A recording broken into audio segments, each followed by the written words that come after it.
Itu keadaannya. Senam pagi untuk kesehatan, apakah bisa dapat pahala Pak Ustaz? Namun instrukturnya pakai pakaian. Tulang sendi itu kata dokter, saya di panel dengan dokter berdua. Kata Pak Dokter, Ketua Ikatan Bulan Sabit Merah Indonesia, di panel dengan saya berdua, ini tulang-tulang sendi tidak ada pori-porinya. Sedangkan kita makan dari lubang, saya makan dari lubang, kulit makan dari lubang, pori-pori. Tulang tidak ada lubangnya, kata si dokter. Bagaimana dia bisa makan? Dengan banyak digerakkan. Allahu Akbar. Sami Allah. Assalamualaikum. Assalamualaikum. Jadi sebetulnya orang Islam yang sholat sunat banyak, dia tak perlu senam. Ini selesai. Berapa kali dia bergerak? Itu kalau waktu ruku, waktu sujud, kaki, tasyahud awal, tasyahud akhir, ditekuk. Makanya Imam Ahmad bin Hanbal tak pernah sakit. Imam Ahmad bin Hanbal waktu anaknya ditanya, nama anaknya Abdullah. Ahmad bin Hanbal itu kalau malam berapa rakaat sholatnya? Salasami'ati raka'ah, 300 rakaat.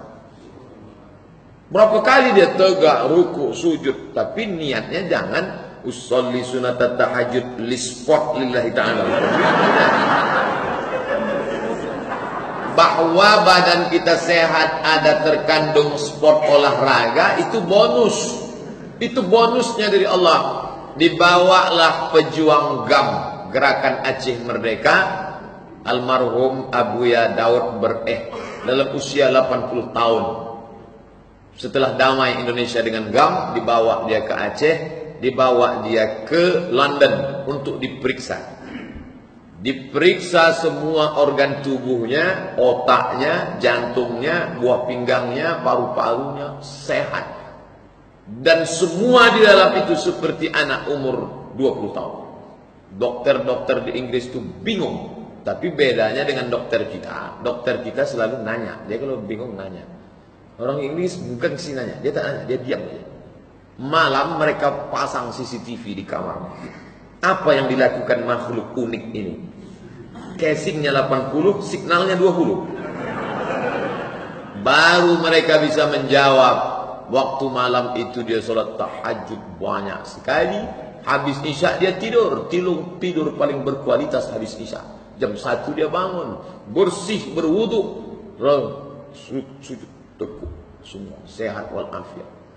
Sedangkan orang yang senam itu belum tentu sehat. Banyak yang lehernya tak bergerak. Teng, teng, teng, teng. Tak ada bergerak. Aku tak. Yang bergerak biji mata ya tengok. Bukan makin sehat. Bukan makin sehat itu. Terus terang itu tak sehat. Badan tak sehat, otak makin kotor. Orang kalau terlalu banyak melihat perempuan cantik di luar, maka dia akan melihat istrinya jelek. Hati-hati. Kalau terlalu banyak dia melihat perempuan seksi di luar, dia pulang ke rumah, dia melihat istrinya jelek. Makanya muncul istilah menitik air liur menengok istri orang, menitik air mata menengok istri orang.